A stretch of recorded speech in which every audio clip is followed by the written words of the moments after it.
Queridas irmãs, queridos irmãos, que a doce e suave paz, o Evangelho de nosso Senhor Jesus Cristo, nos abençoe, nos envolva e nos enriqueça nesta manhã, por podermos mais uma vez coroarmos as nossas almas na alegria desse grande banquete espiritual pela qual todos nós ansiamos no mundo tão materialista, no mundo onde os valores não estão tendo tanto sentido, e no mundo onde as coisas valem mais do que o ser. Abençoado seja esta casa.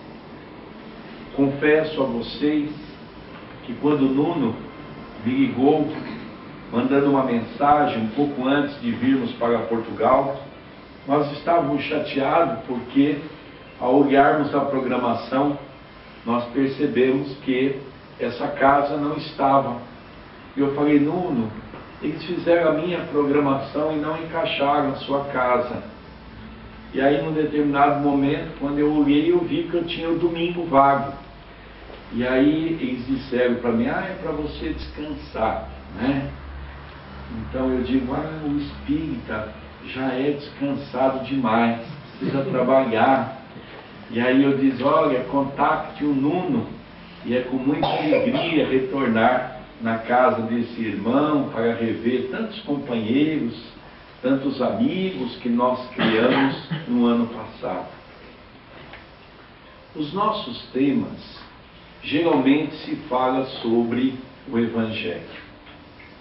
Eu gostaria de retratar há 30 anos atrás, quando eu adentrei pela primeira vez a casa de Francisco Cândido Xavier, pela qual tive a oportunidade de o visitar por muitos anos seguidos.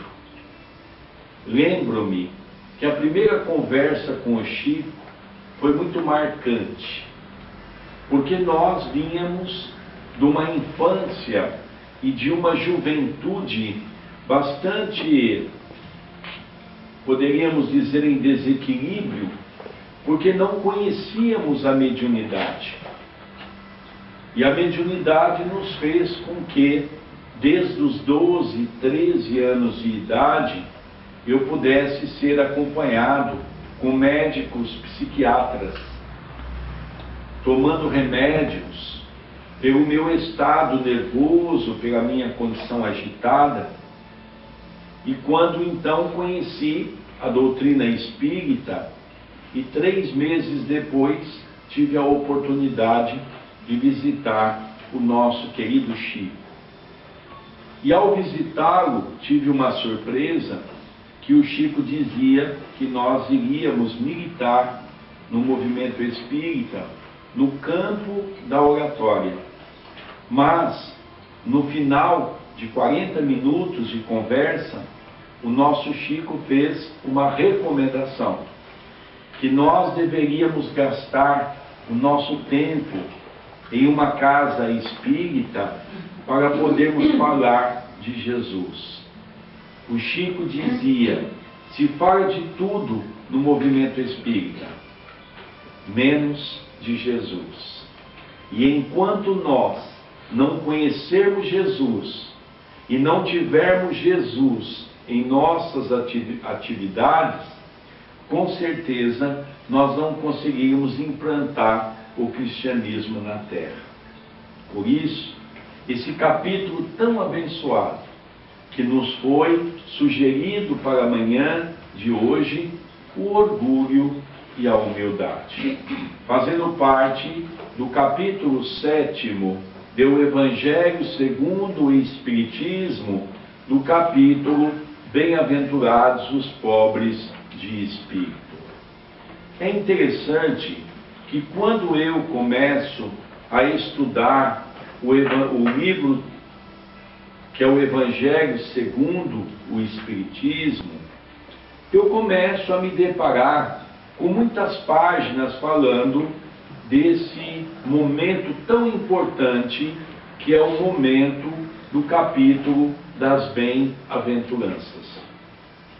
Nos faz relembrar que Mahatma Gandhi, esse grande trabalhador de Deus na terra, que não foi cristão, mas teve a sua vida toda pautada nos princípios cristãos, nos princípios da espiritualidade, nos princípios do amor ao próximo, libertando o seu país sem derramar uma gota de sangue, deixou um ensinamento profundo.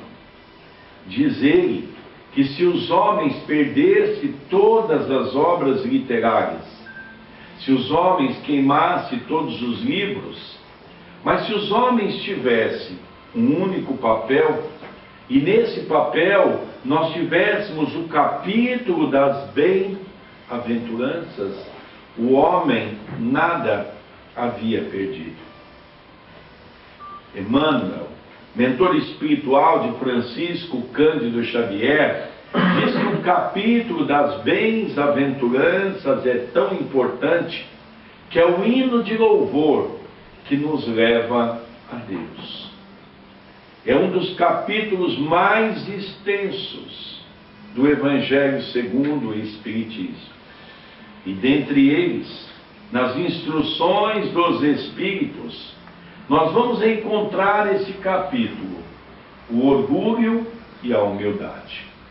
Mas antes, vamos fazer um pequeno panorama para entendermos a nossa condição espiritual num planeta ainda tão atrasado como o nosso.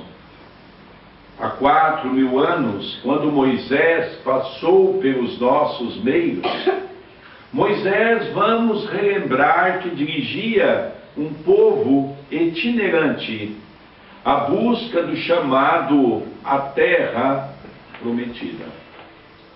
E era um grupo que vivia em desordem, era um grupo de espíritos encarnados na Terra, vivendo o seu aspecto primitivo. Mas, num determinado momento, aquele homem que dirigia aquele povo hebreu, no sonho, ele recebe uma orientação. Deveria subir ao monte, para que no monte ele pudesse receber uma mensagem, pela qual esta mensagem seria o caminho para que aquele povo pudesse nortear.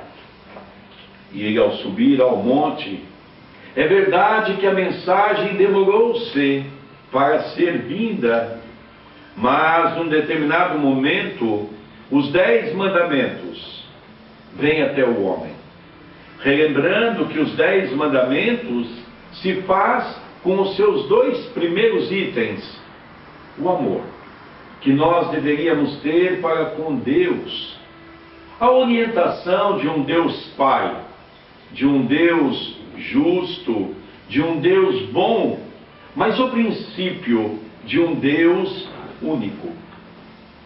As outras 8 leis, o amor, que nós deveríamos ter, o respeito para com o nosso próximo. Não roubarás, não matarás, não cobiçarás a mulher do teu próximo, não cobiçarás os bens do teu próximo. Honrai a seu pai e a sua mãe. São mensagens que vêm nos trazer o princípio de uma nova era, o princípio de nortear o coração do homem para alcançar novos voos. 2000 anos depois, ou aproximadamente, nós recebemos o segundo momento na humanidade, nosso Senhor Jesus Cristo. O nosso governador vem à Terra, pessoalmente, para acompanhar e para trazer a sua mensagem, a mensagem de amor, a mensagem de paz e a mensagem de alegria.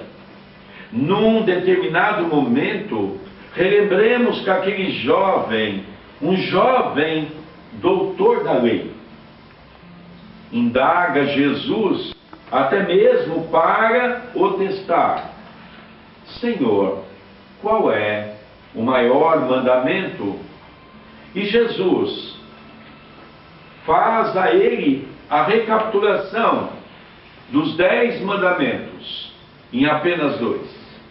Amarás a teu Deus de todo o seu coração, de toda a sua alma, e de todo o seu entendimento, e de todo o seu espírito. E o segundo, amarás a teu próximo como a ti mesmo. Logicamente, 2 momentos da era evolutiva do homem na Terra. O primeiro, a era primitiva. O segundo, que nós chamamos a era do mundo de provas e expiações, que é o mundo pela qual vivemos até hoje. Eu vejo muitos decantarem que há uma confusão na sociedade e também no movimento espírita e nos movimentos cristãos, porque se imagina que a evolução tecnológica, que a evolução científica, que a ideia de que já nasceu a criança que vai viver 120 anos, pelas nossas conquistas materiais, significa um avanço. Há um pouco de exagero, porque relembramos que o nosso querido Chico, através de Emmanuel, diz que o homem tem que ser comparado a um pássaro, desenvolvendo-se as 2 asas. A primeira, a asa da sabedoria, a segunda, a asa da moralidade, para que ele possa dar bons voos.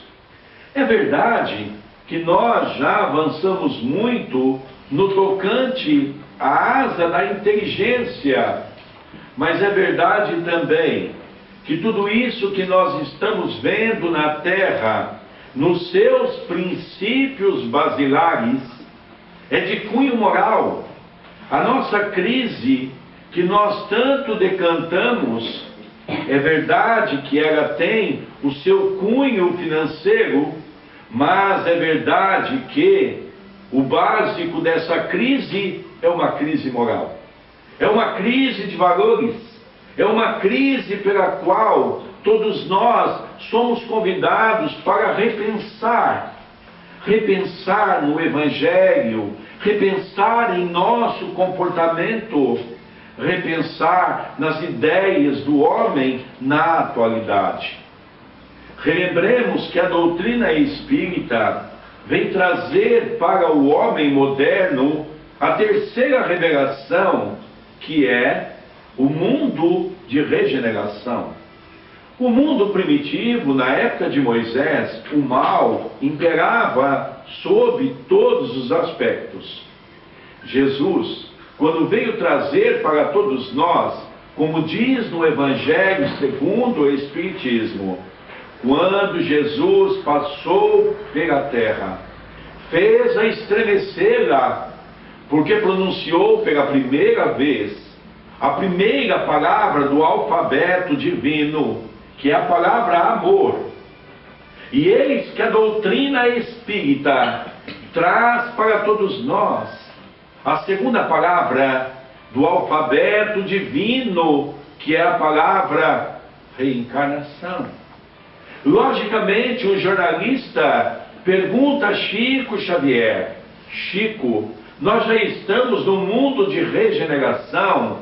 Ele diz: não, poderá acontecer até o final desse milênio. Chico, que é o mundo de regeneração? E ele responde: é o mundo pela qual o mal já não tem ascensão sobre o bem. É onde o bem já começa a predominar sobre o mal. Então o cristianismo que Jesus trouxe para nós, pela sua vinda à Terra, começamos a compreender o amor, começamos a entender, a verbalizar a palavra amor. Começamos a perceber a grandeza dessa palavra, mas diante da pobreza de nosso coração, verbalizamos a palavra, mas não sentimos, não vivemos o sentido real da palavra amor, a ponto de entendermos o que é o amor, o que é o ódio. Muitos dizem que o ódio é o contrário do amor, é um engano. O ódio é o amor não correspondido. O ódio é o amor que geralmente se faz quando alguém não atende a minha necessidade. Quando alguém não consegue fazer aquilo que eu gostaria que fizesse, eu já deixo o amor de lado. O ódio invade meu coração, porque Jesus dizia que deveríamos amar de uma maneira incomensurável, amar de uma maneira perfeita, amar de uma maneira que nós pudéssemos compreender o que é o perdão. Na questão 886 do Livro dos Espíritos, qual é o sentido da palavra caridade? Como entendia Jesus? E os Espíritos nos respondem: indulgência para com o próximo, a indulgência para com aquele que é o nosso semelhante. Quando ele diz isso, ele nos faz um convite amoroso para sermos mais complacentes com o nosso próximo. Indulgência para com o outro. Perdão das ofensas. Como é que nós vamos perdoar as nossas ofensas se nós ainda não aprendemos a nos perdoar? Como é que nós vamos perdoar ao próximo se eu carrego dentro de mim, em algum momento da minha vida, quando eu cometi um deslize, e esse deslize eu carrego? Outro dia, alguns anos atrás, eu atendia uma senhora que veio de uma outra cidade, uma senhora que me ligou, perguntando se havia a possibilidade de atendê-la. Perfeitamente. Marcamos o dia, marcamos o horário, no atendimento fraterno da Casa Espírita.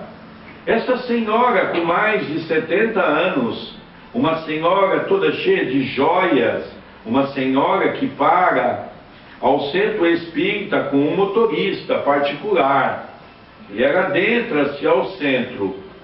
Uma senhora distinta, muito bem vestida, e quando ela entra na nossa pequena sala humilde, ela começa a ver um quadro de Chico Xavier, mandando beijo às pessoas. O outro quadro de Nosso Senhor Jesus Cristo, sorrindo. Ela então diz: meu filho, eu posso te chamar assim? Sou mais velha do que você, você poderia ser meu filho. Perfeitamente, minha irmã. O que está a acontecer? Fica à vontade. E ela, aos choros, começa a relembrar a sua juventude. E na sua juventude, no apogeu de conseguir os bens da matéria, tão encantador para os jovens, ela começou a contar a sua vida. Havia feito 7 abortos, mas todos eles, no primeiro momento, não havia nenhuma preocupação. Mas fato é que a idade foi passando e ela começou a perceber que ela foi cometendo alguns crimes, e ela começou a se reservar. Um processo depressivo tomou conta de seu coração. Quando nós começamos a conversar com essa irmã, nós começamos a mostrar a beleza de Deus, começamos a dizer que ela poderia reverter esse quadro, porque Deus não nos pune. Aquela ideia que todos nós carregamos do Velho Testamento, Deus pune, Deus vinga, Deus nos maltrata. Isso vem da nossa cabeça, a nossa cabeça ignorante, que não compreendemos a primeira epístola de Paulo, quando ele nos diz: o plantio é livre, mas a colheita tornar-se-á obrigatória. Quando começamos a entender Deus, na sua primeira pergunta, que é Deus, causa primária de todas as coisas, tudo que os meus olhos são capazes de ver é criação de Deus. Lavoisier já dizia que o homem nada cria, o homem nada faz, o homem tudo transforma. Temos a inteligência para transformar aquilo que Deus criou. A nossa inteligência é apenas para fazer do mundo a propagação do bem-estar para nós e para aqueles que vivem conosco. Por isso, começamos a entender melhor a figura de Deus.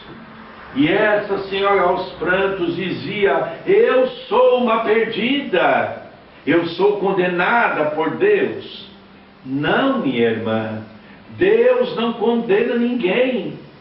Deus permite que cada um de nós, diante do nosso livre-arbítrio, possamos modificar as nossas ações.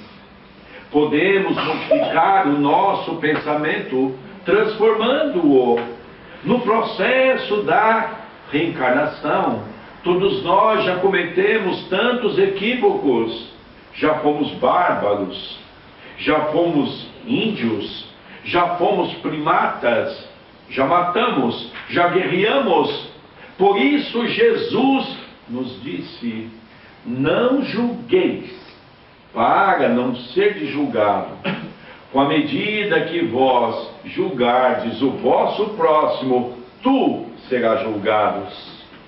Começamos a entender Deus na sua beleza, na sua infinidade.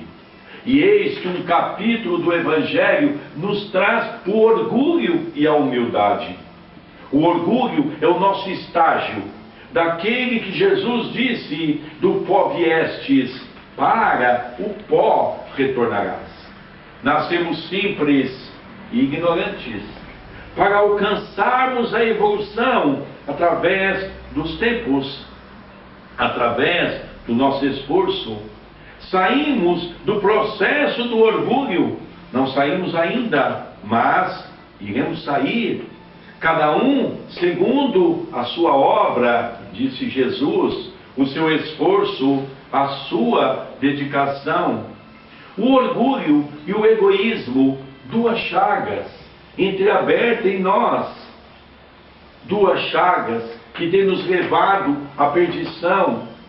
E eis que o cristianismo redivivo, através do espiritismo cristão, nos faz compreender que é momento de mudar as nossas ações. É momento de nos transformar. É momento de aproveitar esse estágio que a Terra nos oferece para tentarmos sermos melhores, para alcançarmos o capítulo da humildade. Na era primitiva, a humildade é um pensamento dos fracos. Ser humilde é ser fraco, é ser um homem de pouca importância.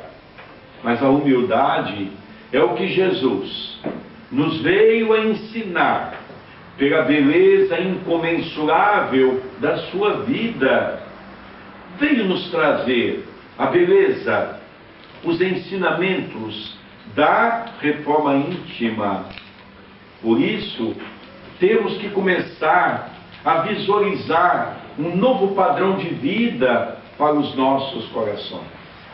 Já não é mais possível educarmos os nossos filhos nos moldes que nós fomos educados. Não é mais possível eu dizer ao meu filho que ele não pode fumar, porque o cigarro traz consequências funestas para o nosso pulmão, sendo que eu estou com uma carteira de cigarro ao bolso. Eu não posso mais educar ao meu filho se ele tiver propensão à bebida alcoólica, que ele não deve beber. Se desde pequeno eu ensinei o meu filho a botar vinho, a botar cerveja, a botar um uísque no copo para que o pai pudesse tomar. E nós então dizíamos: olha, meu filho, papai toma isso, mas você não pode tomar. Tive a oportunidade de conhecer no Brasil vários personagens importantes, entre eles Jerônimo de Mendonça, um homem magnífico. Do pescoço para baixo nada funcionava.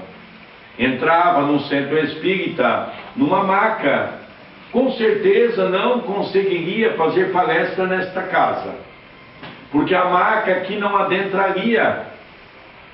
Mas quando nós ouvíamos Jerônimo de Mendonça com as suas mensagens, falava de Jesus, cantava no final, fazia uma prece, nos encantava. Os nossos corações se enchiam de vergonha, porque somos perfeitos. Temos 2 olhos, temos uma boca, temos 2 narizes, temos um nariz, temos 2 ouvidos, temos 2 mãos, temos 2 pés, e ficamos reclamando de coisas tão pequenas, tão banais. E ao ver esses homens, esse gigante, nós nos envergonhamos. E um dia ele estava contando sobre isso, que havia no centro espírita uma professora de evangelização. Naquele dia, pela manhã, a professora estava contente, era um domingo, porque à tarde vinha almoçar os seus familiares. E ela então estava ali a dar a evangelização, pensando em voltar para casa, porque ela iria fazer o bolo, os quitutes, a comida para receber os seus familiares. E num determinado momento, ela preparou uma aula: o que eu vou falar para as crianças? E ela pensou, porque nós temos no Brasil, e no mundo todo, um animal chamado zebra, toda listada de branco e preto. E ela então ficou pensando que iria associar o capítulo da mentira com o capítulo com a zebra.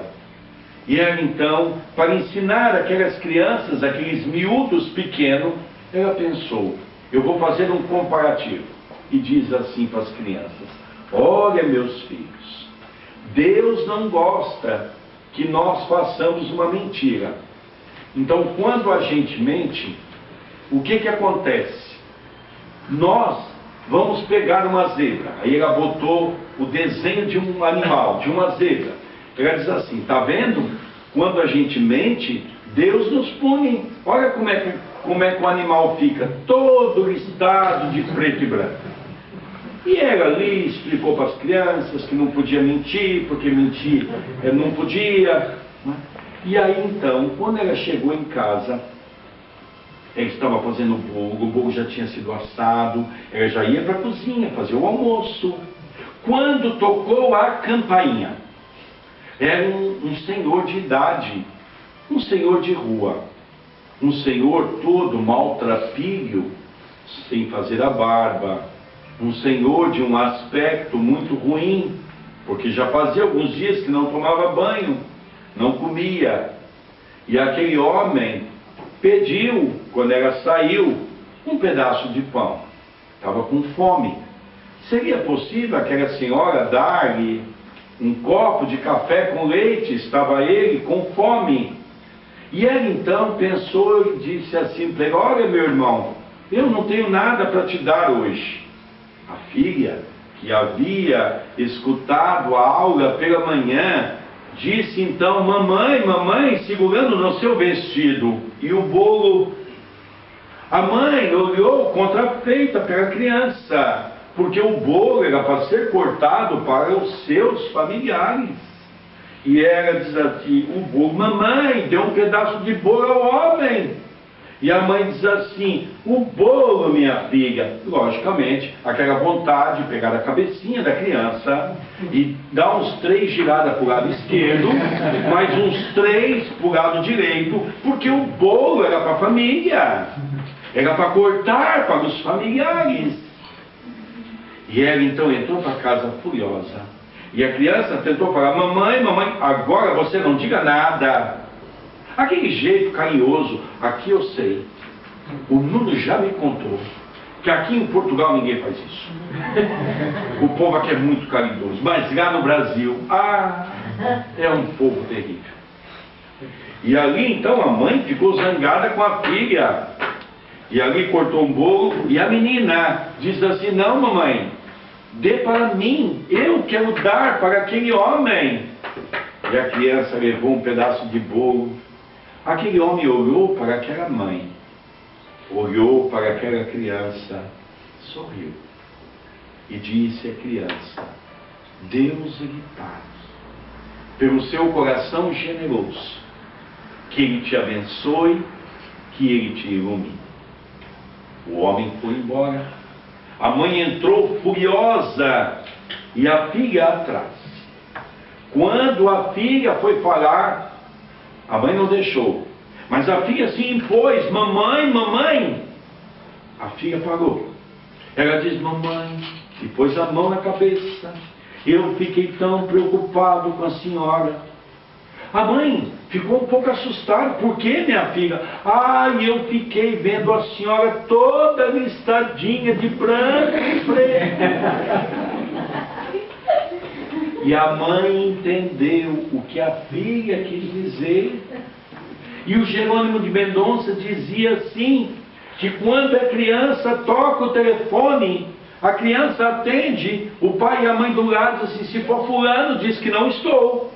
Já sei também que aqui vocês não fazem isso. Mas lá no Brasil o povo faz. Aí toca a campainha, a gente olha pela fresta, é aquele vizinho que ninguém quer conversa, é aquela pessoa indesejável. Meu filho diz que papai não está dormindo, chegou tarde. E a criança vai e mente para aquele homem. E depois, quando essa criança começa a ir para a escola, a diretora do chamam e diz assim, olha, o seu filho tem um comportamento horrendo, ele mente. E nós, então, na frente da diretora, na frente da professora, falamos para o nosso filho, meu filho, o que é isso? Com quem você aprendeu a mentir? Nós somos tão cara de pau, não é? Como é que nós somos artistas? Todos nós daríamos para fazer uma bela novela. Somos artistas da Globo, não é? A grande verdade é que o Evangelho vem nos trazer a simbiose de um novo conhecimento. Porque como é que nós podemos ser humildes se nós ainda carregamos no bojo de nosso coração o homem velho? Quando Jesus disse, abandonai o homem velho para que o homem novo possa ressurgir. O que é o homem velho? É o homem gerado pelo orgulho, pelo egoísmo, pela vaidade, pelo ser egocêntrico, o ser egóico. O que é o ser egóico? É aquele que pensa só em si, é aquele que não consegue ver ao próximo. Vocês já viram como é que nós nos comportamos? Se eu olhar para o computador e digo, de quem que é esse computador? O dono logo se aparece e diz, é meu. Olha, tem uma caixa de som ali, o outro levanta e diz, aquele é meu. Olha, tem uma garrafa de água. Olha, essa água é minha. Esse livro é meu. Aquele carro é meu. Aquela casa é meu. Olha, quem é aquela senhora? Minha esposa. Ora, quem é aquele jovem simpático? É meu filho. Esse meu é a representação do nosso orgulho. O que é nosso? Nada é nosso. Se nós desencarnarmos hoje, o que nós vamos levar disso que nós julgamos ser nosso? Primeiro, a esposa, o marido não é propriedade nosso, está apenas vivendo conosco num momento transitório. Já tivemos muitas mulheres, as mulheres já teve muitos maridos, já fomos homens, já fomos mulheres, porque dentro de um processo reencarnatório, o espírito não tem sexo. Os filhos não são nossos, os filhos são de Deus. Somos todos irmãos, como Jesus disse. Nos finais dos tempos haverá um só rebanho e um só pastor. O rebanho somos nós, somos irmãos, pela qual um dia alcançaremos a evolução. O pastor é Jesus, o governador do nosso planeta. Começamos a perceber que esse apego que nós temos, ainda fruto do nosso orgulho, precisa começar a ser eliminado. Precisamos começar a olhar o mundo com outros olhos. Precisamos começar a olhar o mundo sob um novo prisma. Lembro-me de uma história de Chico Xavier. Ele estava indo fazer uma palestra e alguns carros estavam o acompanhando quando o carro do Chico teve um problema, o carro que o Chico estava, porque Chico Xavier não dirigia. E eles desceram do carro. Era um lugar horrível, era um lugar tipo um pântano, uma lagoa toda suja, toda imunda, até com um cheiro muito forte, um mato alto, um lugar assim de pedras, mas um lugar muito feio. As pessoas começavam a olhar para aquilo e a fazer comentários desairosos. Quando o Chico quieto, olhando para aquela paisagem, e os companheiros, que é o nosso hábito de ver sempre aquelas questões das coisas ruins, e não conseguimos enxergar o lado bom das coisas. Quando eles olham para o Chico, o que o Chico iria dizer? E o Chico olha para um canto da lagoa, no final dela, e o Chico diz assim: ah, que beleza, que beleza. Todos olharam para o Chico, ele diz: olha como a natureza é sábia. Dá uma olhada naquele pé de jasmins que se encontra com uma flor exuberante do outro lado. Isso nos mostra, todos se calaram, que nós só conseguimos enxergar as coisas ruins. Vocês já perceberam que nós somos tão orgulhosos que até na dor nós somos mais do que os outros?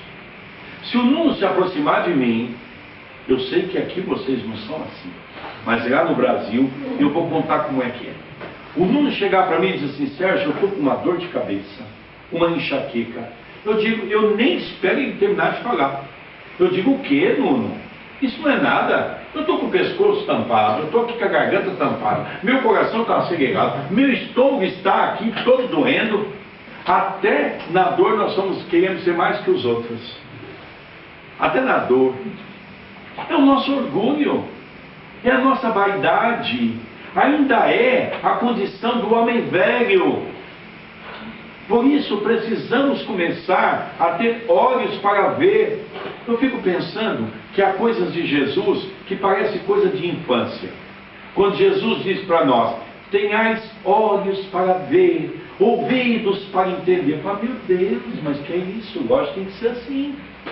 Mas Jesus era tão sábio e eu sou tão ignorante que eu não tenho olhos para ver. Eu não tenho ouvido para ouvir. Eu tenho olhos para ver aquilo que me interessa. Eu tenho ouvidos para escutar aquilo que eu quero e não aquilo que eu preciso. Por isso, é hora de começarmos a ter mais a humildade. A humildade é um dos frutos da modificação humana. Mas não é uma coisa que nós vamos ali no supermercado e diz assim: você, por gentileza, me dê meio quilo de humildade.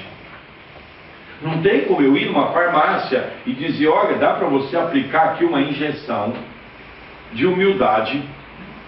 A humildade é uma conquista. E essa conquista, ela só consegue sobrepor quando nós começarmos a trabalhar. Todos nós moramos numa casa ou num apartamento. E é interessante que quase todas as casas têm um quartinho, que muito chama do quartinho da bagunça. Perfeitamente. Já vi que vocês têm aqui também. Não é só lá no Brasil. E esse quartinho da bagunça, vamos fazer uma retratação se é assim ou não? Então nós temos isso aqui e a gente fala: meu Deus, tem um pouquinho de água, mas para que eu vou dar para alguém? Não vou dar para ninguém, eu vou guardar, um dia eu posso usar. O computador já não serve mais para nada. Olha, mas eu vou deixar lá no quartinho, porque quem sabe um dia Deus dá um jeitinho nele e ele vai servir para alguma coisa. E aí nós vamos pegando ao longo dos anos, a gente vai guardando tudo no quartinho. Aí chega um dia, o quartinho vai enchendo, vai enchendo, vai enchendo, até que um dia aquilo ali não suporta tanta coisa e aquilo tomba e fecha a porta e você não abre mais a porta. Aí você diz assim: mas também aqui é um quartinho, só tem coisa velha. Ao dia eu mexo nisso. Aí passam os anos e você não mexe. No dia que você for mexer, aí você não mexe. Aí você desencarna. Aí você desencarna e fica na porta. Parece um soldado. Aí vai seus filhos e fala assim: vou dar um jeito naquela porcaria que meu pai pôs ela. Aí manda vir uma caçamba. Como é que vocês chamam aqui? Põe tudo. Uma carrinha, uma caçamba, né?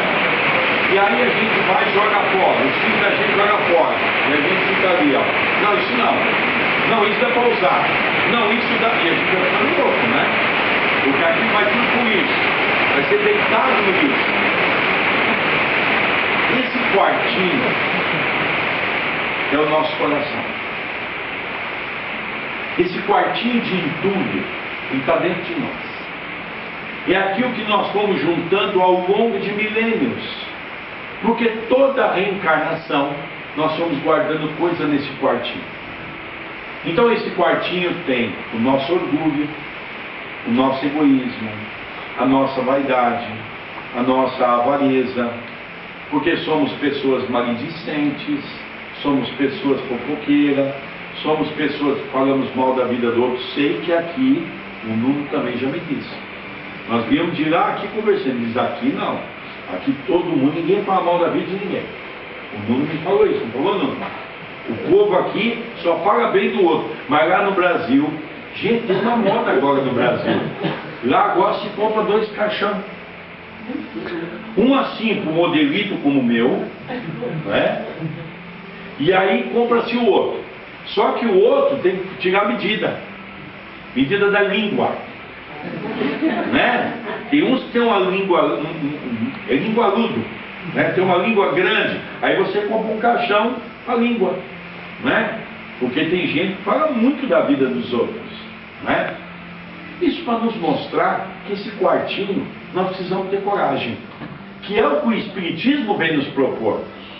Ter coragem de fazer uma limpeza, jogar as coisas fora, limparmos o quarto, colocarmos uma mesa, fazermos o Evangelho e buscarmos o Evangelho, a essência. E a essência é aquilo que Jesus nos ensinou, onde a humildade é o capítulo-chefe das mudanças interiores. Então nós vamos ser benevolentes para com o próximo. Nós vamos ser indulgentes para as faltas alheias. Nós vamos perdoar, porque sabemos que Deus também perdoa as nossas faltas. Nós vamos ser mansos e pacíficos, como nos fala o capítulo das bem-aventuranças. Nós vamos ser pobres de espírito, mas não no sentido da pobreza vulgar ou da pobreza de necessidade, mas a pobreza que Jesus usa no capítulo das bem-aventuranças é a pobreza da humildade, do amor ao próximo, é o ser caritativo, é a caridade na sua expressão como entendia Jesus. Por isso, nós começamos a perceber que é importante nós, nessa reencarnação, onde passamos a conhecer uma doutrina que nos liberta, não aquela doutrina religiosa que nos aprisionou por dogmas, mas uma doutrina que nos pede a usar o pensamento, a nossa consciência, a analisar o que é certo, o que é errado, a procurarmos verdadeiramente não mais apenas ficar nos discursos baratos, como as religiões têm feito ao longo de tantos séculos, mas começarmos a trabalhar pelo nosso eu, a trabalhar pelo nosso próximo, a trabalhar para podermos ajudar a Jesus a implantar aqui na terra o trabalho do Cristo, a implantarmos aqui na terra o trabalho do bem, o trabalho do amor, o trabalho da bondade, o trabalho de sermos mais fraternos. Por isso, o mundo, é verdade, ainda não se encontra no apogeu do processo da evolução. Mas é verdade também que o mundo está caminhando para isso. E nós, como espíritas, temos informações magníficas. Vamos relembrar que em 1935, Francisco Cândido Xavier traz uma obra chamada Cartas de uma Morta. É uma obra psicografada pelo Chico, e o espírito é a sua mãe, Maria João de Deus. Esse livro conta porque o Chico, dos 12 anos de idade aos 17 anos, a mãe dele é afastada dele, porque o Chico, o pai queria internar no hospício, porque via a mãe, conversava com a mãe, e a mãe e o mundo espiritual achou por bem interromper um pouco a mediunidade que o Chico tinha no contato para com a mãe. Quando a mãe retorna, alguns anos depois, ela vem dizer dos planetas que ela foi conhecer. Então ela conta sobre Marte, sobre Júpiter, as muitas moradas da casa do pai. Mas há uma mensagem nesse livro que é muito interessante. Conta que, alinhado aos planetas, existe um que não se enxergava com os equipamentos de até então, mas que um dia nós iríamos conhecer. Era um planeta com as mesmas dimensões do nosso. Um planeta muito semelhante ao nosso, também aquecido por um Sol das mesmas proporções que aquece o planeta Terra, uma Lua que também tem uma participação importante no processo daquele planeta, como nós temos no nosso, que estava sendo preparado para receber o povo terráqueo, ou seja, o povo da Terra. Ora, isso para nós os espíritas não é nenhuma novidade, porque quando nós lemos o livro A Caminho da Luz de Emmanuel, nós vamos entender o princípio do planeta Terra, e nós vamos entender que a maioria dos espíritos um pouco inteligentes aqueles que não foram criados no planeta, porque Deus está sempre criando, vieram de uma região chamada a região de Colcheira, propriamente um planeta chamado Capela. Por isso deu o nome de exilados de Capela. É por isso que se explica por que o homem que há 4.000 anos esteve aqui construiu pirâmides, dos quais hoje, com toda a nossa modernidade, nós não conseguimos fazer uma pirâmide na mesma condição. Cortar pedras daquela dimensão, de uma maneira rústica como se foi, nós não saberíamos fazer, mostrando que era uma raça altamente inteligente, mas demonstrando também uma raça altamente comprometida com as questões morais.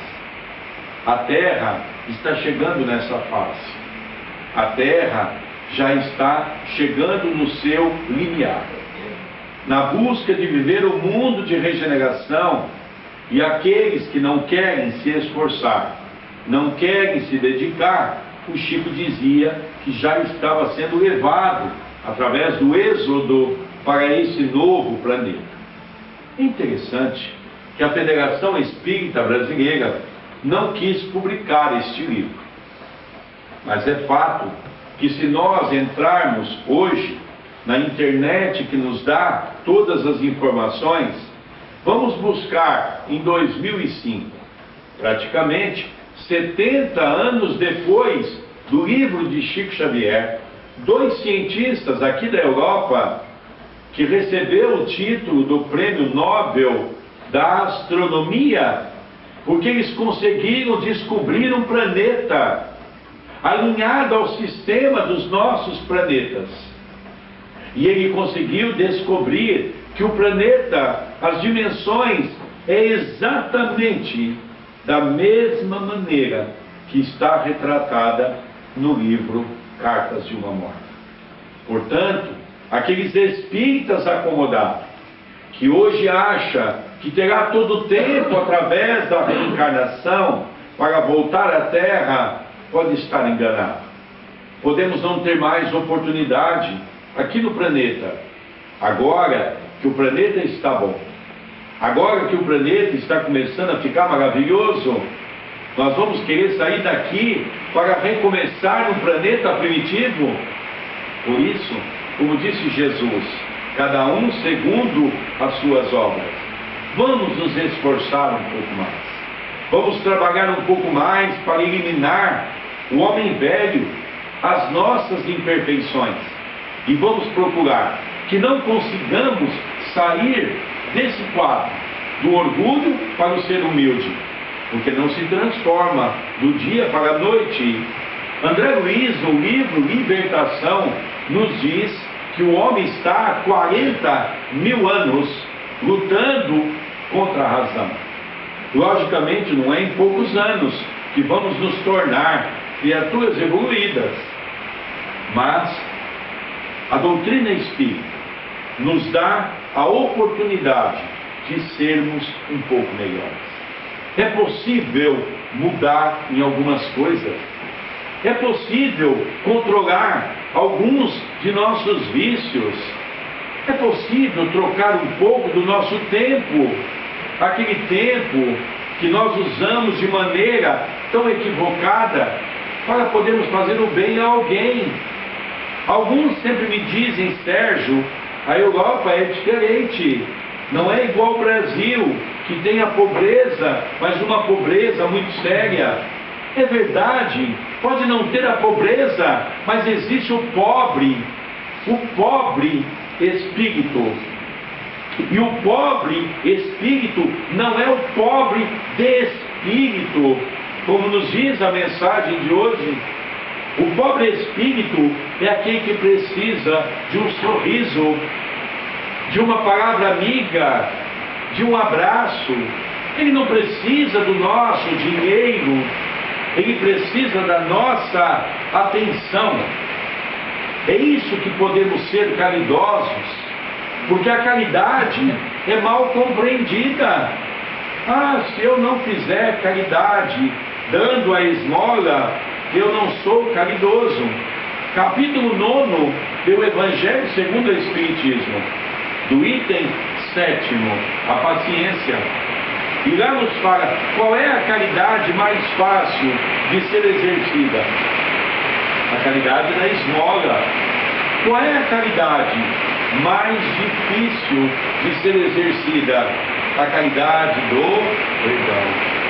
Vejamos que entre a caridade da esmola e a caridade do perdão, existem milhares de caridade que nós podemos fazer.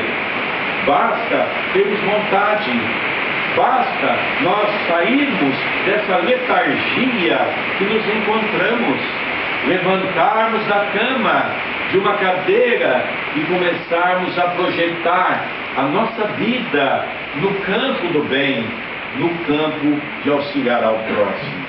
Por isso, amados irmãos, queridas irmãs, continuemos firmes nessa doutrina que nos ajuda, que nos consola. Procuremos conhecereis a verdade, e a verdade vos libertará, disse Jesus, para que possamos ser melhores servos de Jesus aqui na terra.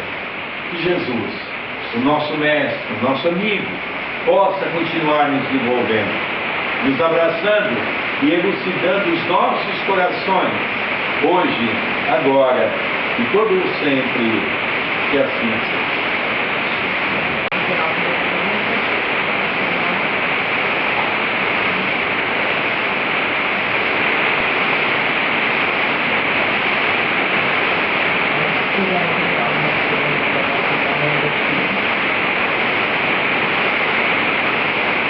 Perguntas fáceis. Quanto mais fácil, melhor.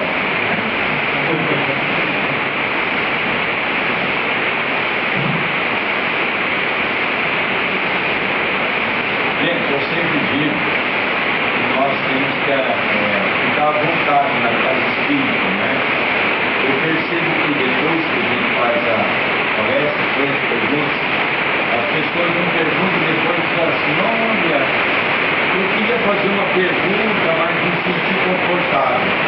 Vamos relembrar que às vezes a sua pergunta é a pergunta do outro, né? Então vamos perguntar sem ter medo, porque a doutrina espírita é uma doutrina livre. Então não precisamos ficar com receio, achando que a pergunta é uma pergunta boba, é uma pergunta sem nexo. Toda pergunta merece uma resposta. Então vamos tentar fazer um pequeno estudo para a gente poder tirar algumas dúvidas que a gente tem, ou do capítulo de hoje, ou sobre a doutrina espírita. Vamos lá? Eu faço uma pergunta assim,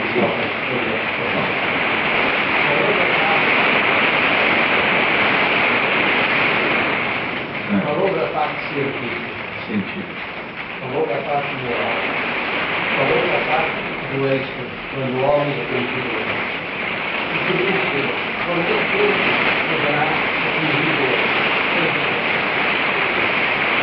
Quando é? Quando Deus poderá atingir o êxito? Vamos ficar mais fácil assim. Desculpa. Deixa eu entender a pergunta, vamos repassar a resposta. Falou da parte Científica. falou da parte moral. Ok. Uma grande diferença. Agora, quando é que o homem poderá ou pode vir a atingir o êxito? Os votos Sim. da evolução. Sim. Nós acreditamos, como diz André Luiz, que nós conseguimos atingir esses dois aspectos, científico e moral, quando nós conseguirmos compreender o Evangelho e viver os seus ensinamentos, que as coisas vão se abrir na parte científica. Em 1969, nós tivemos um pinga-fogo, que nós chamamos no Brasil, que foi um programa de televisão pela Rede Tupi, onde o convidado foi Chico Xavier. Foi o maior programa televisivo de audiência que nós tivemos no Brasil até hoje. E nesse programa, uma pessoa pergunta ao Chico sobre essas questões. Então o Chico disse: se em 50 anos nós não tivermos uma guerra em massa ou uma terceira guerra, e nós canalizarmos o progresso da humanidade no sentido científico, nós iríamos construir casas na Lua, casas de vidro. O Chico já nos deu uma visão científica de que a Lua é possível ser habitada desde que tivesse casas de vidro. Como é que nós vamos desenvolver a parte científica se nós ainda não desenvolvemos a nossa parte moral? As duas, como diz Emmanuel, têm que caminhar juntas. Enquanto houver esse distúrbio, nós não vamos conseguir avançar muito. Porque para nós desenvolvermos num aspecto científico, nós vamos ter que estar num aspecto moral equilibrado. E quanto mais nós vamos avançar na parte moral, mais nós vamos ter as descobertas no campo científico. Vejamos, vamos retornar um pouco ao tempo. O Livro dos Espíritos foi publicado em 18 de abril de 1857. Portanto, no mês passado completou 159 anos. Naquele momento, vamos relembrar que a ciência estava totalmente isolada, perseguida pela religião católica, que não aceitava. Nós ainda estávamos, naquela época, saindo da época da Inquisição, que terminou um pouco antes, onde os grandes cientistas, quase todos eles, foram, de uma certa forma, imolados em uma fogueira. E o Espiritismo, quando houve essa abertura, o Espiritismo trouxe a doutrina em forma de ciência. Primeiro, acoplando com a filosofia, a ciência e a filosofia, para que quando estivesse harmonicamente em conjunto, veio a religião, que é o tripé, para que pudéssemos exercer esse aspecto tão importante, que é o aspecto de podermos compreender religião, filosofia e ciência. Como diz Emmanuel, a filosofia e a ciência no pé, de igualdade, para acompanhar o pensamento e ao mesmo tempo o lado científico. Mas acima, a religião, para que nós pudéssemos visualizar o pensamento no alto. Então, quando chegaremos ao apogeu desses dois estados, quando nós alcançarmos o mundo de prova, o mundo de expiação, aonde o bem já vai superar o mal, e aonde nós já vamos começar a descortinar novos horizontes, para visualizarmos um mundo melhor. Quanto mais nós desenvolvermos no aspecto moral, mais a ciência vai trazer a nós conhecimentos para podermos cada vez viver numa condição melhor. Se nós pegarmos a Revista Espírita do segundo ano, nós vamos encontrar uma coisa fantástica, aonde Kardec traz o mundo de regeneração, que é o mundo de provas e expiações, que é o nosso, o mundo transitório, como assim ele chama, e aqui do lado ele coloca dois planetas, que está alinhado aos nossos. Um, Marte, mais atrasado do que o nosso.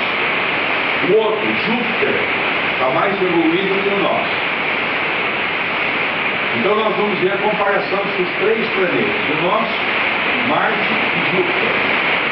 Então Júpiter avançou do lado científico, do lado moral, filosófico e do lado religioso. Então é lugar que o espírito vive num corpo em 500 anos. Quando desencarna, pelo desgaste natural do corpo, já reencarna em seguida com a consciência plena do que ele é, sem o esquecimento do passado, que é uma condição do planeta como o nosso. planeta atrasado. Planeta pela qual, como dizia Chico Xavier para nós, certa feita, a grande maioria de nós não suportaríamos voltar e relembrar o que nós fomos no passado. Um planeta que ele retrata uma coisa muito interessante. Por exemplo, a gente está ouvindo aqui a música, não é? Se ele apertar um botão ali, não tem mais música. Então, como é que é uma orquestra? Ele conta lá. Como é que é uma orquestra de música nesse planeta? Não tem instrumento. Se não tem instrumento, como é que é? Eu, com sinceridade, eu fico tentando, com a minha ignorância, ler aquilo ali e tentar compreender. Eu confesso que não é simples. Aí ele diz assim: não tem voz. Não tem voz e tem coral, os coralistas, como é que faz? Não tem instrumentos e as músicas são celestiais. Mas como que é? Aí ele começa a dizer: então os instrumentos são trocados pela natureza. Então eles se compõem do vento, o barulho das cachoeiras, dos rios e dos mares. Meu Deus, mas que sinfonia é essa? Eu tenho dificuldade em entender, pela minha ignorância. O que é uma música celestial? Imagina. Então a gente começa a perceber que essas coisas que Kardec começou a trazer para nós são de suma importância para a gente já ir vendo, não é? Como é que é lá na frente, para que a gente possa ter uma ideia. Marte, um planeta rústico, os homens muito assemelhados aos animais, até mesmo na formação do corpo, nos fazendo lembrar os nossos primatas no início do planeta Terra. O mal impera, o planeta em si muito rústico, o mar impossível se entrar, de tal a sua violência. A mata, muito escura. A mulher tem filhos, mas ela é mais evoluída do que o homem, imagina, um pouco mais evoluída do que o homem. O filho, quando começa a crescer, a mãe toca para fora de casa para nunca mais voltar. Tem que aprender a viver sozinho. Os animais, os que mais se identificam, é um animal tipo um cachorro, um lobo, muito feroz, que quando se depara com o homem, um mata o outro. O homem vive da caça e da pesca. Na verdade, Allan Kardec já começava a nos mostrar o que é esse novo planeta.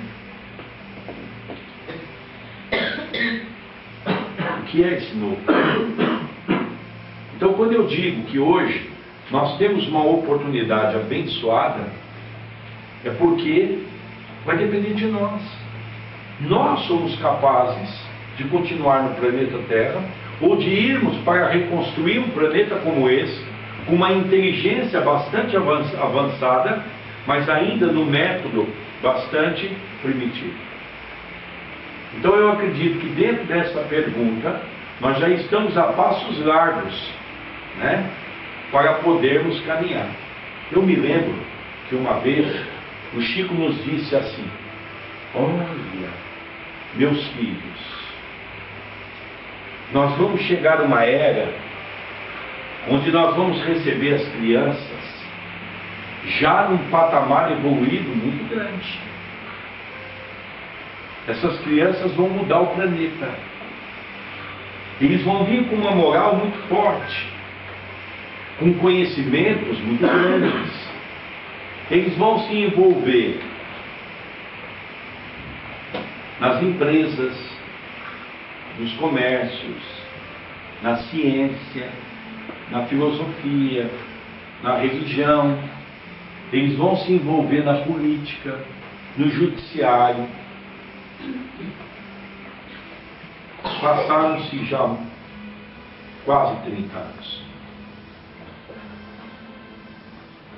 Eles esses dias atrás, no ano passado, quando nós tivemos esse problema maravilhoso que o Brasil está passando hoje.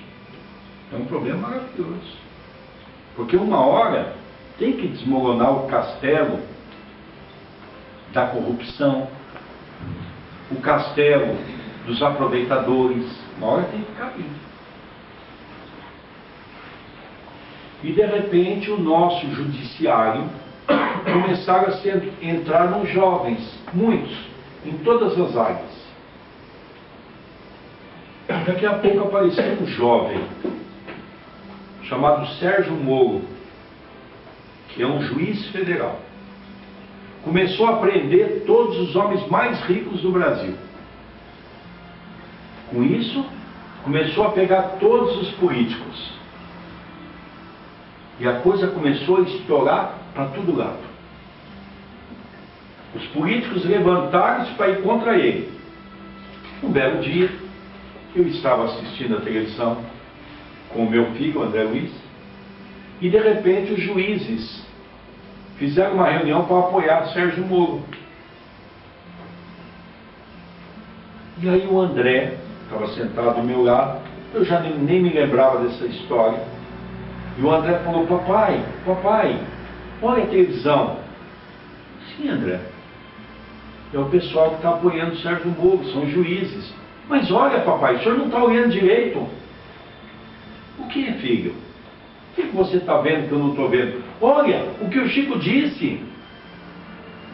Porque o André sempre ouviu falar isso nas minhas palestras. O que o Chico disse, André? Eu já nem me lembrava. Olha, tudo homens novos, jovens, já começaram a reencarnar, papai. E vieram para mudar o mundo.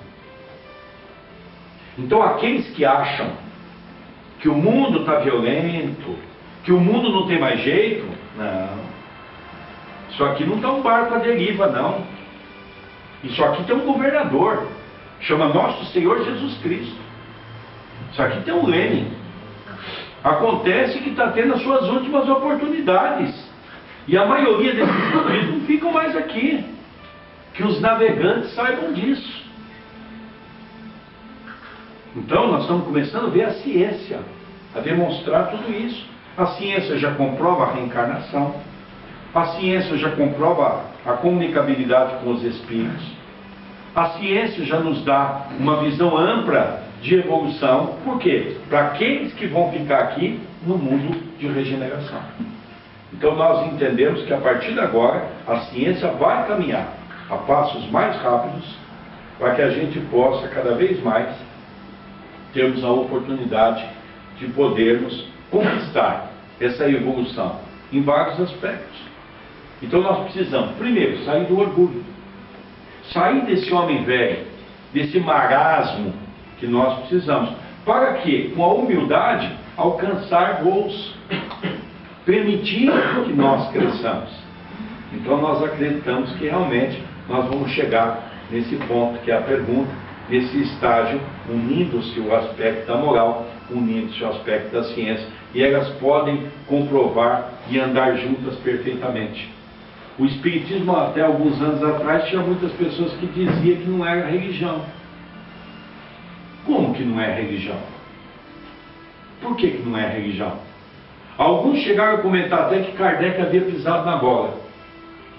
Errou, porque ele escreveu o Evangelho segundo o Espiritismo.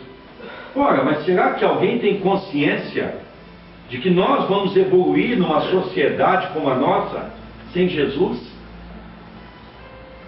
Será que ainda existem pessoas que não têm consciência de que somente Jesus é o guia da humanidade, como diz a questão 625 do Livro dos Espíritos?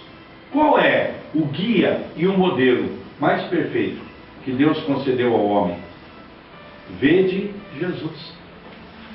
Se eu não encontrar em Jesus a evolução da humanidade, logicamente a ciência vai se estagnar, quando ficou muitos séculos estagnado. Quando nós começamos a incorporar Jesus na ciência, nós começamos a crescer e a visualizar um novo momento na evolução humana. Tá certo? Mais alguma coisa?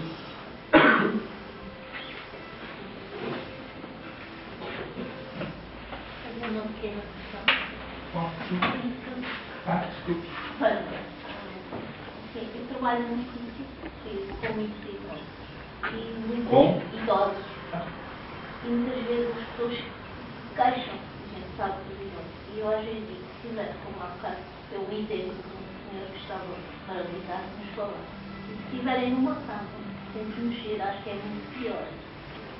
E as pessoas dizem sempre, com aquele orgulho, que elas é que estão sempre pior. E eu digo, tento dizer que há quem esteja pior, eu não consigo. E eu, na minha maneira de ser, não consigo entender porque é que as pessoas dizem que estão sempre piores. Porque nós sempre visualizamos, né? Sempre negativas. Sim. E a mim não consigo entrar nesse negativismo. E esse quadro negativo, Albert Conte, quando trouxe para a humanidade o chamado pensamento positivista, logicamente é o pensamento que a doutrina espírita incorporou. Porque nós sabemos hoje, com o relacionamento entre o mundo físico e o mundo espiritual, em que há necessidade de nós termos o pensamento positivo. Mas você só consegue adquirir um pensamento positivo quando você consegue visualizar um futuro. Porque, como o próprio Evangelho diz, para a grande maioria das pessoas, não consegue ver um futuro promissor porque ele está preso no seu presente. E não consegue visualizar o que poderá acontecer no seu futuro. Se eu analisar que eu tenho apenas uma única existência, e quando eu tiver 70 anos de idade, eu vou visualizar que a minha vida está acabando. E se ela está acabando, não tem mais nada. É por isso que nós, os espiritualistas, que acreditamos na vida após a morte, começamos a visualizar um novo momento. Eu sei que quando eu tiver 70, 80 anos, se eu desencarnar, eu não vou morrer. Eu vou apenas perder o meu corpo, mas continuarei a minha caminhada, onde o mundo espiritual é semelhante a este. Eu me lembro que Chico Xavier um dia nos contou que de cada 4 pessoas que morrem, desencarnam, 3 não sabem. Tem pessoas que perguntam para mim assim, Sérgio, quando morre um familiar, para onde vai? E eu volto a pergunta, você acha que vai para onde? Vai para o hospital.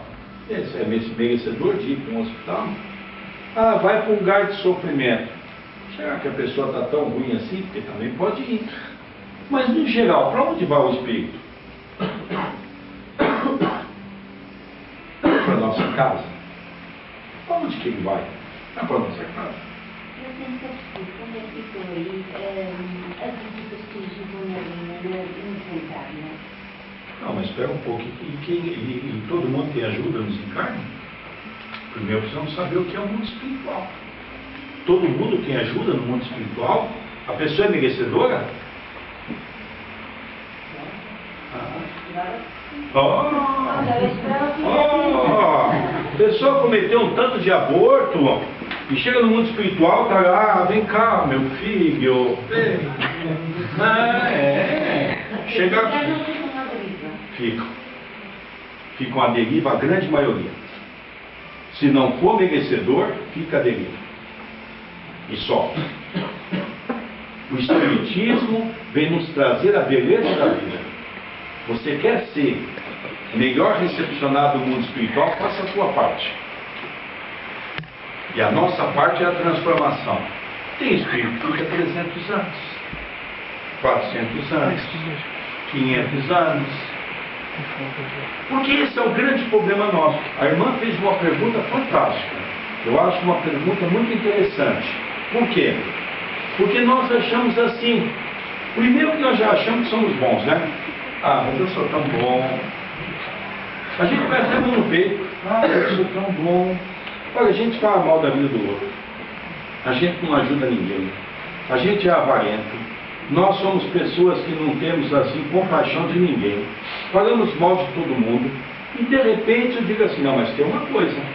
Ó, eu não faço mal para ninguém, mas também não faço o bem. O que o livro dos Espíritos diz? Só de não fazer o bem, já cometeu o mal. Bom, a gente desencarna.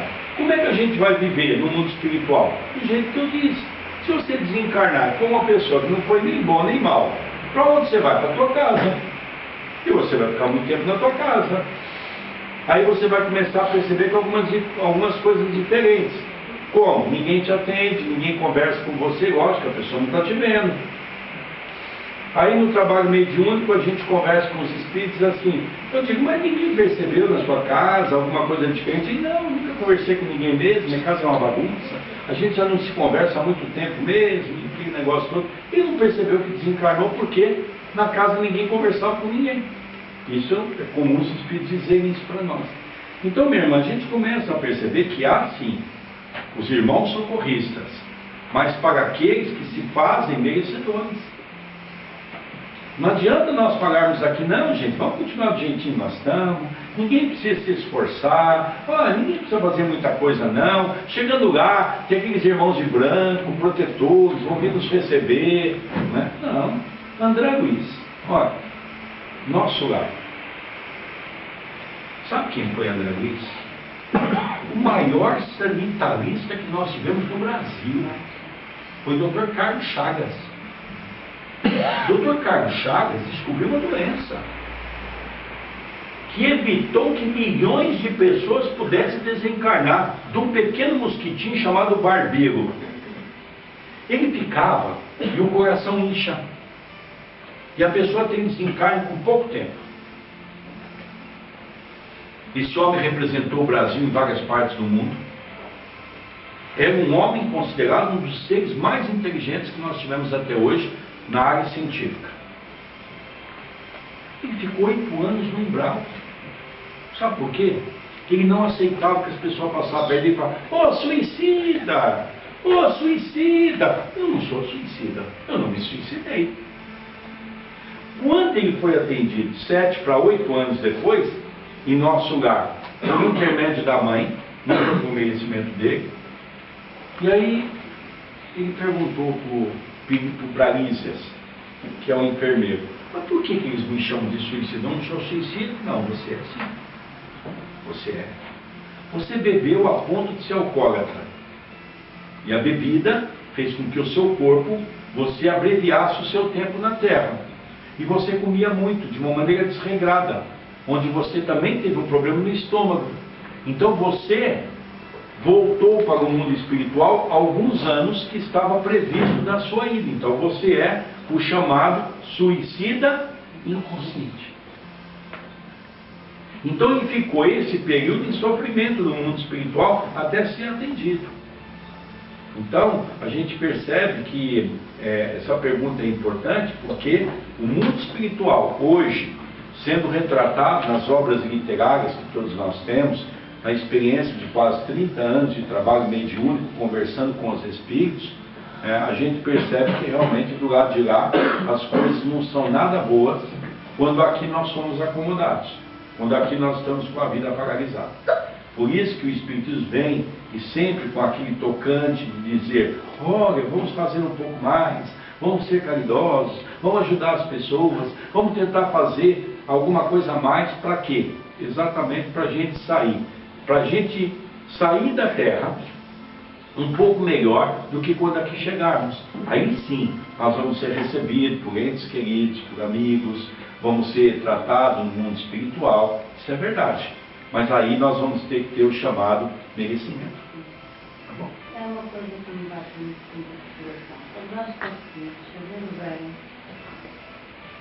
fora de casa é tudo simples de entrar. E depois dentro de casa... É verdade. A irmã tocou numa coisa. E por que isso? É muito simples. Porque é em casa que nós temos os grandes desafios. Olha, ontem eu conversava isso com o Luciano lá em Chaves, exatamente sobre isso. Eu atendi um caso recentemente aqui em Portugal, como eu já atendi vários. Quando a gente começa a atender no atendimento fraterno e a fazer uma ligação da dor de cada um das pessoas, uma senhora conversou comigo uma coisa muito interessante. A casa dela era o marido e um filho. exatamente o mesmo triângulo amoroso da vida anterior. O marido, a esposa e o amante. O filho e o pai lutando pelo amor da mãe. Como nós vemos, por exemplo, a mãe e uma filha degradando pelo amor do pai. Aquela mesma trilogia do passado. O marido, a esposa e o amante ou a amante no meio da história. Somente a reencarnação é capaz de nos mostrar, a ponto de vez em quando nós vemos um pai matando um filho matando um pai, uma mãe e uma irmã e uma filha, anos sem se conversar, não sabe explicar por quê. Aquele ódio que se estabeleceu, onde aquele homem está no meio. Os nossos dramas do passado, voltando à tona na abençoada oportunidade reencarnatória. Então, o que a irmã relata é uma coisa verdadeira, porque o lar, eu não tenho medo de dizer, é o maior desafio no século XXI para todos nós. Porque é lá que está os nossos grandes problemas de outrora, para que possamos solucionar hoje. Como fazer isso? Só o amor. Como dizia Pedro, o amor cobre multidões de pecados.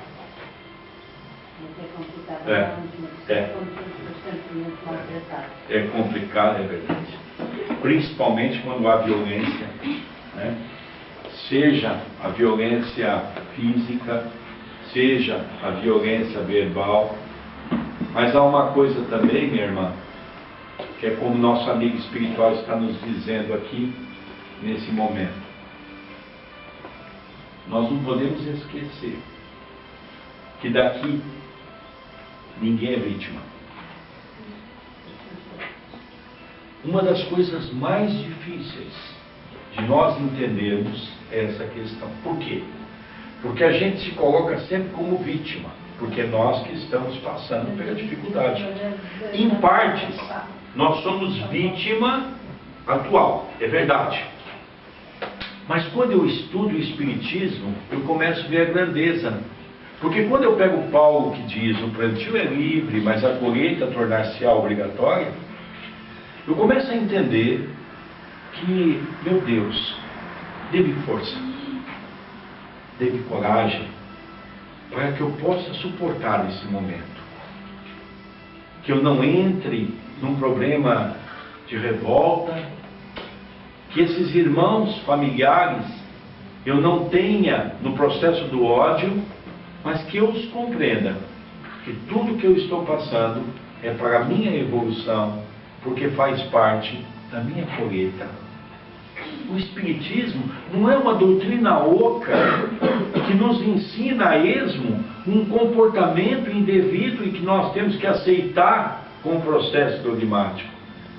Mas a doutrina espírita é sábia, que nos dá essa versão de podermos compreender que hoje, abençoada a dor, porque tem uma coisa mesmo, se hoje nós estamos passando pela dor, abençoado seja, porque ontem fizemos outros passar. E não se esqueça que quem faz hoje, temos que ter dó, porque amanhã terá que colher, e isso é inevitável, e a dificuldade vem. Não é?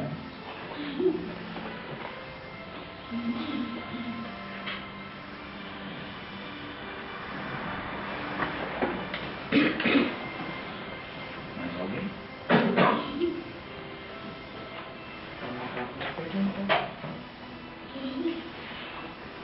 Posso colocar então mais uma pergunta? Lógico.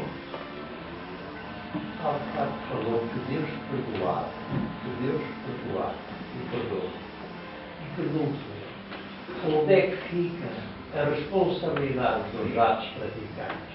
Jesus, no Evangelho, segundo o livro, ele fala perante a mulher adulta: mulher, onde é que estão os teus algozes? Senhor, foram embora. Então tu vai, mas não voltes a ficar. Segundo o entendimento, ali nós compreendemos que ele não a isentou da responsabilidade dos até essa data praticados. Se Deus perdoa, como é que fica aquele que cometeu o erro? Mas aí que é o grande problema. Deus não perdoa. Deus é bom? Não. Deus é mau? Não. O que é Deus? Justo. Soberanamente justo. E a justiça permite. Porque a justiça está acima do bem e do mal. A justiça permite que nós possamos fazer um plantio, mas ao mesmo tempo uma colheita. Na questão da parábola da adúltera, eu acho magnífico, porque as letras é algo que me encanta. Porque quando aquela mulher, Maria de Magdala, pergunta: mestre, por que não permitistes que os homens cumprissem a lei? Eles te condenaram? Não. Vá, e a partir de amanhã não peques mais. E se a partir de amanhã há um diferencial enorme? Porque Jesus sabia que ela recebeu um auxílio. E ela compreendeu isso. E ela, usando isso para não falhar mais, a partir do conhecimento, ela já começa a se libertar. O que você fez, você fez. Não significa que Deus nos perdoa e tipo assim: olha, Sérgio, se ontem você foi um inquisidor, você matou muitas pessoas, então eu vou te perdoar e está tudo certo. Não, Ele não vai me perdoar. Por isso eu sempre digo: Deus é bom? Não. Deus é mau? Não. Ele me permite que Ele seja justo para que eu, através do meu esforço, através da minha dedicação, eu possa corrigir os meus erros de ontem. Não é? Então aí eu consigo entender, pela primeira vez no processo reencarnatório, um Deus Pai, um Deus maravilhoso, um Deus que diz: olha, eu te dei inteligência. E a inteligência, você vai ter dois caminhos: o caminho do bem e o caminho do mal.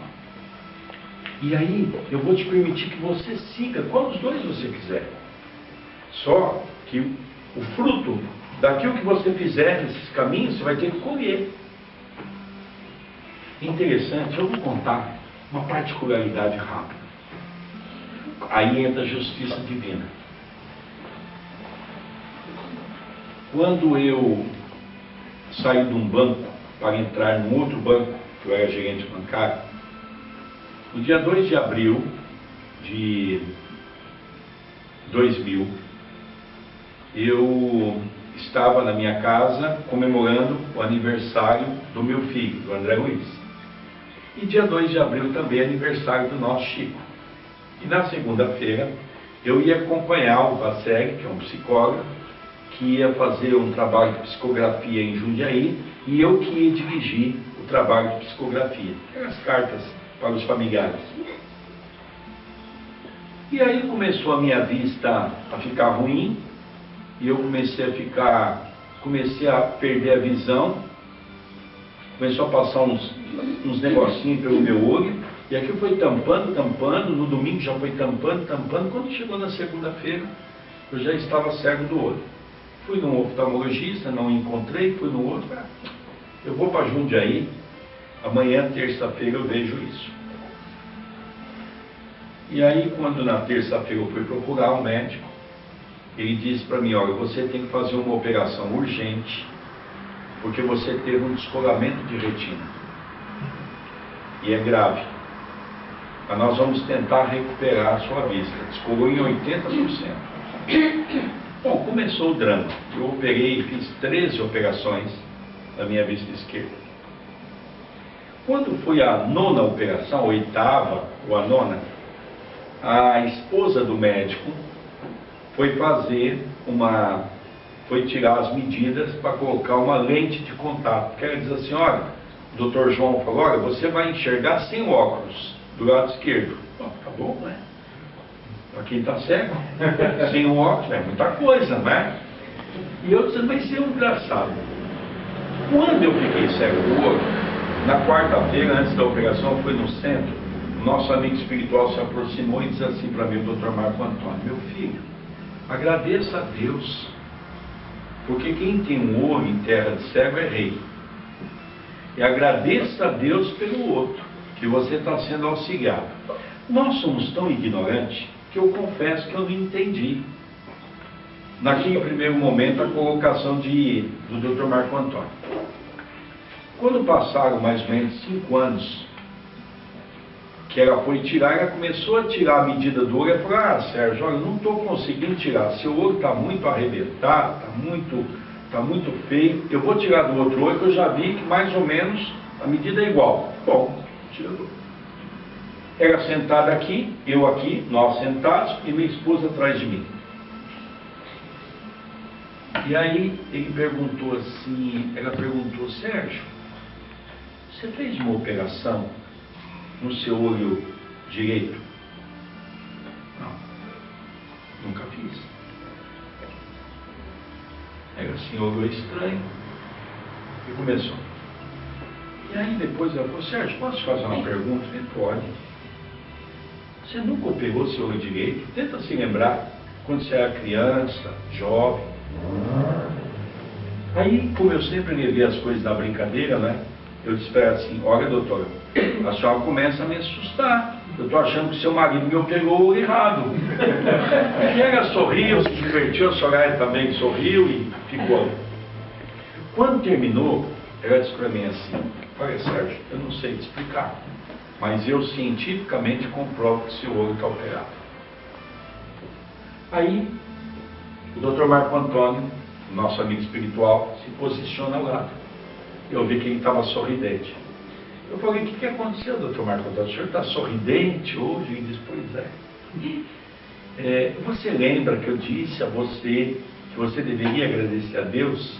Não é pelo olho que você tinha perdido, mas é pelo outro olho que nós fizemos a operação. Porque a lei divina, dizer, funciona assim. Quando a dor bate a porta da sua casa e te encontra trabalhando no campo do bem, a justiça divina entra em ação e te beneficia, para que você possa continuar o seu trabalho.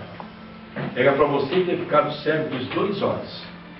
Mas como você estava trabalhando no campo do bem, nós entendemos que deveria ser auxiliado nesse sentido. Aí é a justiça divina.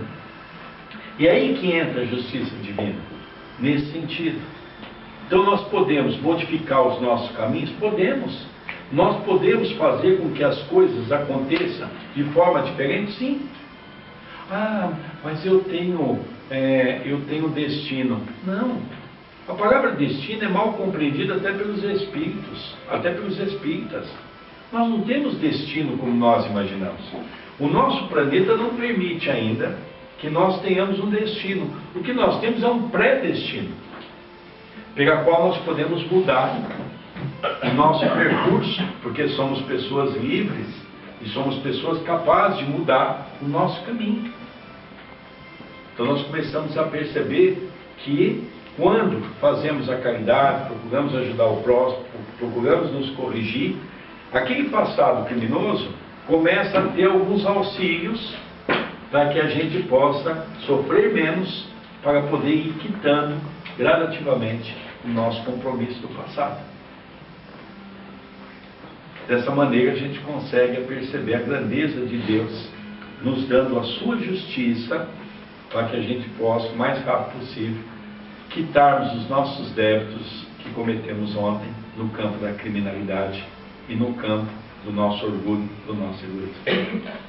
É assim que o irmão consegue ver também?